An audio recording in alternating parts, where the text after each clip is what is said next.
Bonjour Philippe Tabarot. Bonjour. Merci d'avoir accepté notre invitation. Vous êtes ministre des Transports. On est ensemble pendant 20 minutes pour une interview en partenariat avec la presse régionale représentée par Fabrice Vesser-Redon du groupe EBRA, les journaux régionaux de l'Est de la France. Bonjour Fabrice. Bonjour Oriane, bonjour Philippe Tabarot. Bonjour. On va évidemment parler de vos dossiers au ministère des Transports. Ils sont nombreux Philippe Tabarot, mais d'abord un mot. Vous êtes membre des Républicains. Les Républicains qui ont réaffirmé hier leur opposition à la proportionnelle. Est-ce que vous quitterez le gouvernement si François Bayrou met en place cette réforme? Écoutez, il faut déjà discuter sur ce sujet de la proportionnelle. Je crois que notre président Bruno Retailleau et les deux présidents de groupe, Laurent Wauquiez et Mathieu Darnaud, ont clairement expliqué que depuis toujours, notre famille politique était contre la proportionnelle. Il n'y a pas de discussion possible avec eux, ils sont contre. Oui, globalement, les sénateurs et les députés de notre famille, vous venez de l'entendre pour un sénateur, se sont exprimés contre la proportionnelle parce qu'on a toujours considéré que c'était un scrutin qui n'apportait pas de stabilité et quelque part, plus que jamais, notre pays a besoin de stabilité. Après, on peut dire que le quinquennat changer un certain nombre de choses, qu'aujourd'hui on a un scrutin majoritaire à 2 tours et que la majorité absolue n'est pas évidente pour un gouvernement. Mais est-ce que vous dites, moi je quitte le gouvernement si ce chantier est mis en œuvre? Écoutez, moi la décision sera collective de toutes les manières, c'est ce que j'ai dit dès le premier jour. Je comprends que Bruno Retailleau ait quelques réticences puisqu'il est le ministre en charge des élections et qu'il ne souhaiterait pas au banc défendre la mise en place de la proportionnelle. Il a raison. Alors j'entends les arguments des pro-proportionnels et François Bayrou lui aussi est assez constant avec ce qu'il a toujours dit.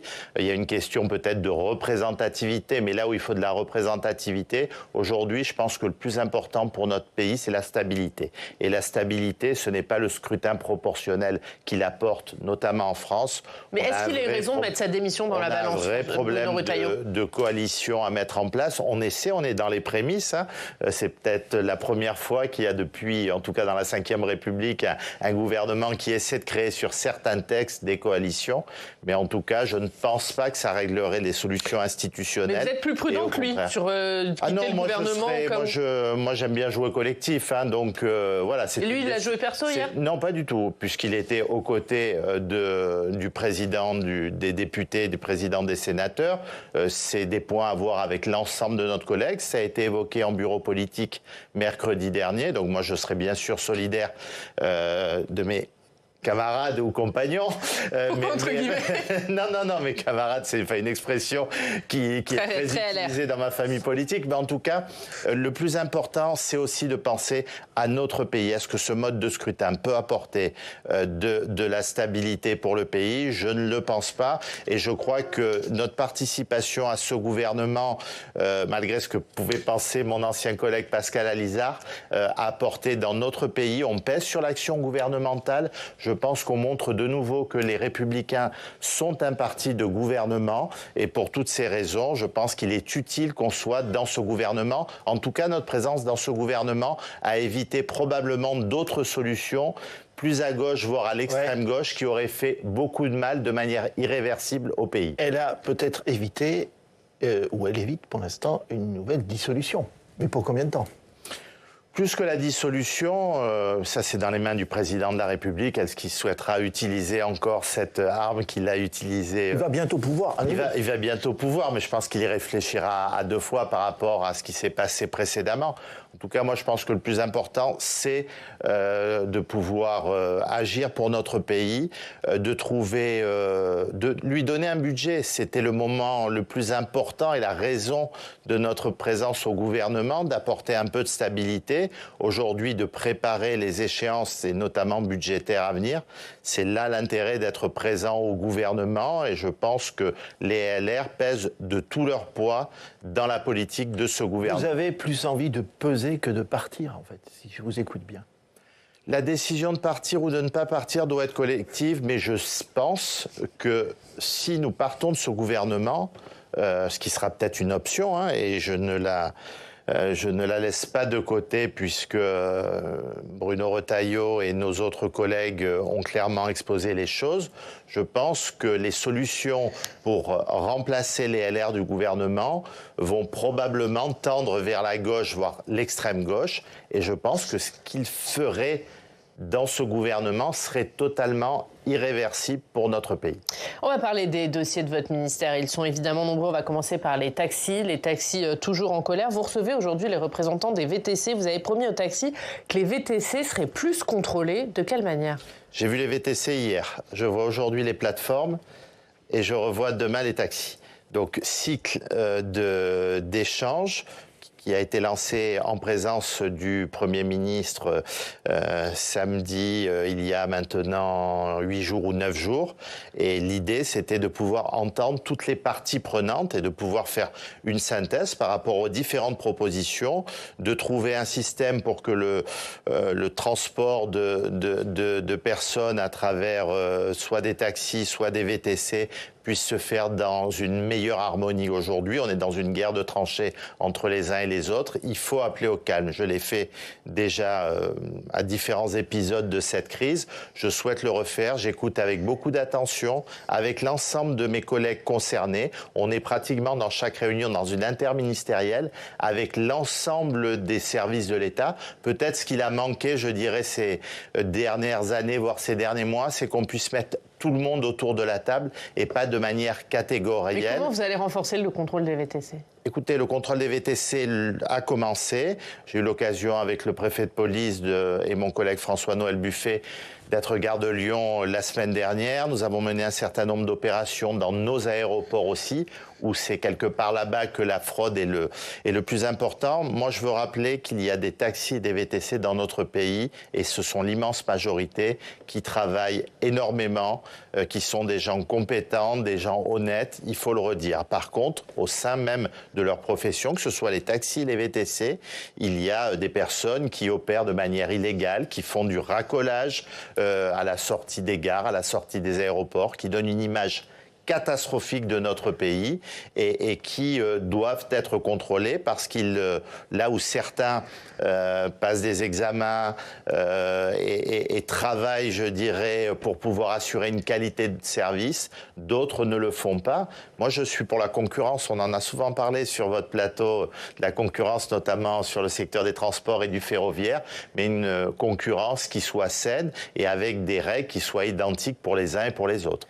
Mais juste sur les VTC, ils disent que pénaliser leur secteur, ça revient à pénaliser les usagers. Qu'est-ce que vous allez leur dire, les plateformes ? Je ne souhaite pas arrêter l'activité de VTC dans notre pays. Par contre, j'ai souhaité convoquer les plateformes parce qu'il y a des dysfonctionnements évidents qui ont été rappelés lors des différentes réunions. Et notamment... C'est quoi ces dysfonctionnements ? Ces plateformes, c'est de laisser avec une maraude électronique un certain nombre de véhicules, ce qu'ils n'ont pas le droit, pouvoir tourner aux alentours, aux abords de ces lieux de transport dont je vous ai parlé. C'est également de pouvoir prendre un petit peu n'importe qui, des personnes qui, à travers une formation de 20 € deviennent VTC, des personnes qui, avec des équivalences, deviennent VTC, et puis des sociétés dites sociétés écrans de rattachement qui existent entre les conducteurs et les plateformes, qui ne payent pas leurs impôts en France, qui sont particulièrement opaques et contre lesquels on souhaite lutter. Alors, les taxis ne sont pas seulement en colère par rapport aux VTC, ils sont en colère par rapport à une nouvelle convention qui doit entrer en vigueur pour faire notamment des économies sur le budget de la sécurité sociale. Elle doit entrer en vigueur le 1er octobre. Est-ce que vous êtes prêt à revoir cette convention ? Groupe de travail sanitaire avec les collègues de Montchalin et Yannick Neuder qui travaillent sur ce sujet. Le Premier ministre a été clair lors de la première réunion. Il souhaite que cette convention soit mise en place dans le calendrier qui a été décidé du mois d'octobre. Simplement, suite à la discussion... Mais à la première réunion, il a dit qu'il était question de la retravailler. Bon, alors, est-ce qu'elle va être revue ou pas ? Elle est en train d'être retravaillée, je dirais, sur la forme, pas sur le fond, en tout cas sur les objectifs. Il faut rappeler donc il y aura toujours les économies prévues initialement. Le transport sanitaire, c'est 6,7 milliards dans notre pays, dont 3 milliards environ pour les taxis, avec une augmentation ces 4 dernières années de 45%. Je dirais qu'on n'est même pas sur une économie, on est aujourd'hui sur ralentir cette progression. Alors, parce qu'il y a des abus, de la part de certains. Il y a des abus qui ont été condamnés. Il y a des procédures judiciaires qui existent. Il y a des médecins qui prescrivent également ce que nous disent justement les taxis. Je crois qu'il faut repartir de la base. C'est ce qui a été demandé. Les taxis sont aujourd'hui en train de se rapprocher des caisses d'assurance maladie de leur département et de revoir une organisation qui soit plus pertinente, qui puisse leur permettre d'apporter ce service indispensable aux millions de Français qui sont dans la détresse et qui sont malades, mais également de rationaliser les choses pour que la progression et l'explosion des dépenses puissent se ralentir. Je vous rappelle. Donc sur le fond, vous ne toucherez pas à la Convention et aux objectifs initiaux. Je vous rappelle des chiffres que sont donnés à la Cour des comptes pour 2025 avec un déficit de plus de 22 milliards de notre sécurité sociale. Il faut agir pour éviter cette progression et pour rationaliser les choses, mais avec les acteurs concernés qui sont bien souvent source de propositions, même de propositions d'économie. Mais sur le fond, vous maintenez l'objectif d'économie et vous maintenez cette nouvelle convention. C'est la position du Premier ministre qui a été clairement rappelée aux participants lors de la première réunion de samedi, il y a 9 jours. Autre sujet, c'est l'A69. Mercredi, la Cour administrative de Toulouse a autorisé la reprise du chantier de l'A69, cette autoroute entre Toulouse et Castres. Vous avez parlé d'une reprise des travaux mi-juin. Est-ce que vous avez une date plus précise ? Écoutez, j'ai dit à partir de mi-juin, progressivement. C'est-à-dire qu'un chantier arrêté, c'est compliqué, à la fois parce que des centaines d'engins de chantier ont dû partir, 1 millier d'ouvriers.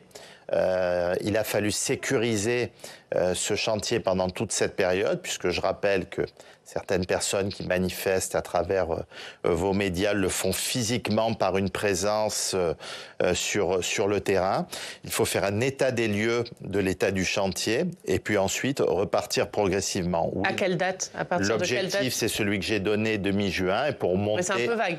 Pour monter en puissance, pour, je dirais, une présence importante des entreprises pendant l'été, vers la fin de l'été. En tout cas, l'objectif... Donc reprise totale en septembre. C'est probablement le cas. En tout cas, c'est aux entreprises de le dire et c'est à la société Atosca et à la société ASF de le dire. L'idée, c'est de pouvoir avancer sur ce chantier, continuer. Je vous rappelle que c'est un chantier qui a été réalisé notamment sur ces ouvrages d'art aux 2/3. C'est un chantier qui a besoin de pouvoir avancer aujourd'hui. Il y a des compensations environnementales qui ont été promises et qui doivent être mises en place. Donc pour toutes ces raisons, ce chantier doit avancer, je l'espère, dans des conditions normales et pas avec un certain nombre d'individus qui en permanence font une pression intolérable sur les ouvriers de ce chantier. Est-ce que vous avez estimé le coût de cette suspension de chantier ?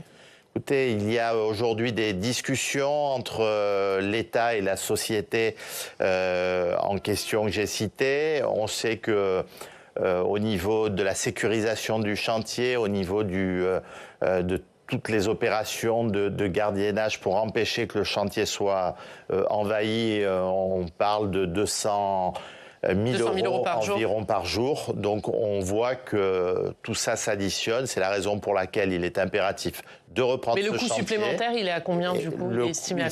Il sera défini en discussion et en échange et avec des intermédiaires, le cas échéant, des médiateurs avec la société. Ce qui est sûr, c'est que la décision de justice a entraîné un coût considérable pour le contribuable et je suis soulagé. Mais à combien ? Plusieurs millions d'euros ? Ah oui, écoutez, en tout cas, ce sera un niveau important. Vous ne pouvez pas vous rendre compte de toutes les conséquences que peut engendrer l'arrêt d'un chantier de cette importance. Donc, Mais du coup, cette autoroute A69, si les travaux vont au bout, elle entrera en service quand ?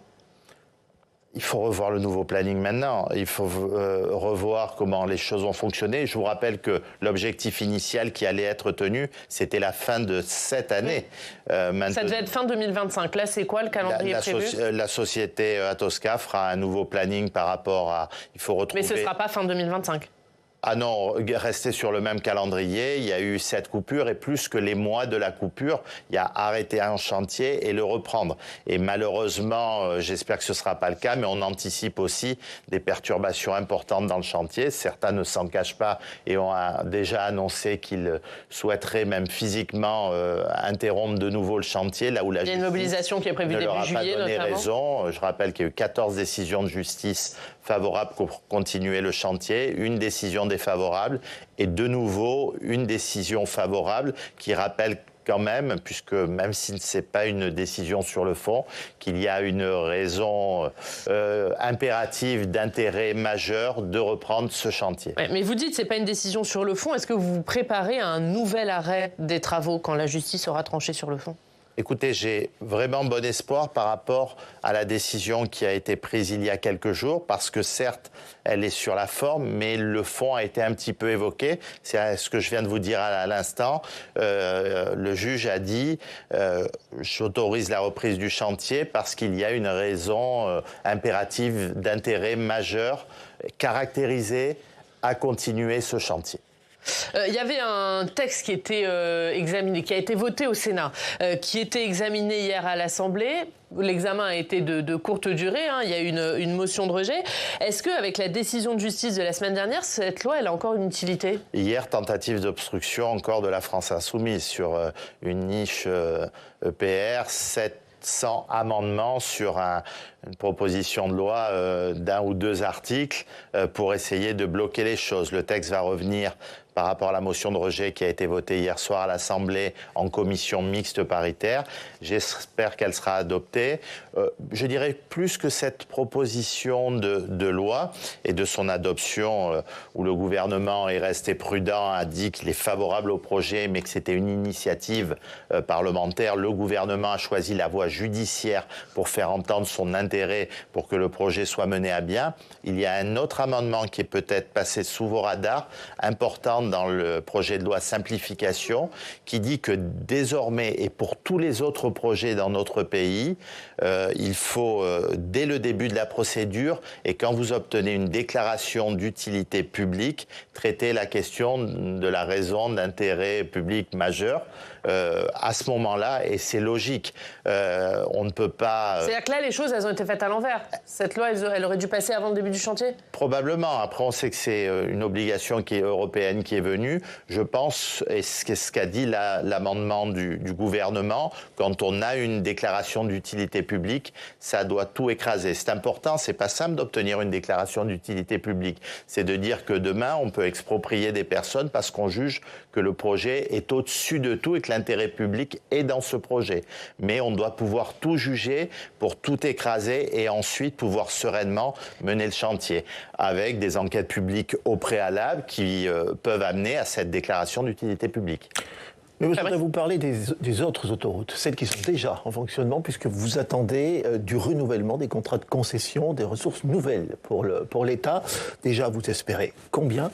Ça, c'est ma première question. Ma deuxième question, c'est est-ce qu'il faut s'attendre à une nouvelle augmentation des hausses de tarifs autoroutiers à l'horizon 2026 ? Pour mémoire, ils ont augmenté de à peu près 40% en 20 ans. Alors, ce que je souhaite, tout d'abord, c'est de pouvoir terminer les 7 années en moyenne qui restent sur tous les contrats de concession actuels. Les premières tombent en 2031, les dernières en 2036. Et là, l'État revient au cœur du jeu. L'État est en train progressivement de notifier à toutes les sociétés d'autoroutes les travaux qu'il reste à faire pendant cette période de 7 années. Je souhaite que jusqu'au dernier jour, les entreprises concessionnaires puissent investir et tenir leurs engagements qui ont été notifiés et pas contractualisés, c'est différent, avec l'État aujourd'hui.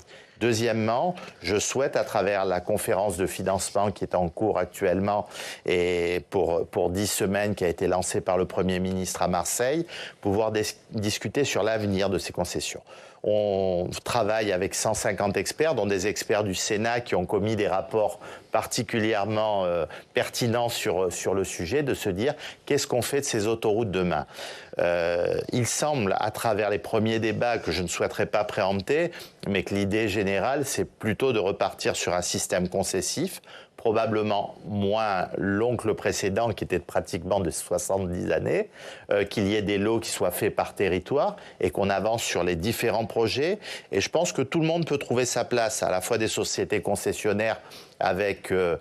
qui peuvent faire des profits, mais pas des super profits. Il y a l'encadrement des super profits qui n'avait pas été prévu en 2005, et ça a fait beaucoup débat. Il y a le péage, pour venir à votre question, qui doit continuer à faire, je pense que c'est plus à l'utilisateur qu'au contribuable de payer ces péages. Et puis, le bénéfice de ces péages doit, à mon sens, aller sur la décarbonation des autoroutes, sur l'électrification des autoroutes. Donc ça veut dire encore, et aussi sur les routes nationales et sur les routes et sur le réseau ferroviaire. On a besoin aujourd'hui de 4,5 milliards pour investir sur notre réseau ferroviaire. Nos routes nationales sont dans un mauvais état. On a 120 000 ponts à entretenir. Ça veut dire que les péages autoroutiers vont continuer à augmenter? Non, ça veut dire qu'il y aura un encadrement de ces péages autoroutiers.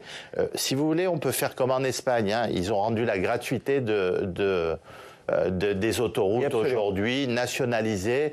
J'en ai parlé avec mon homologue espagnol, je le revois jeudi au Conseil des ministres européens.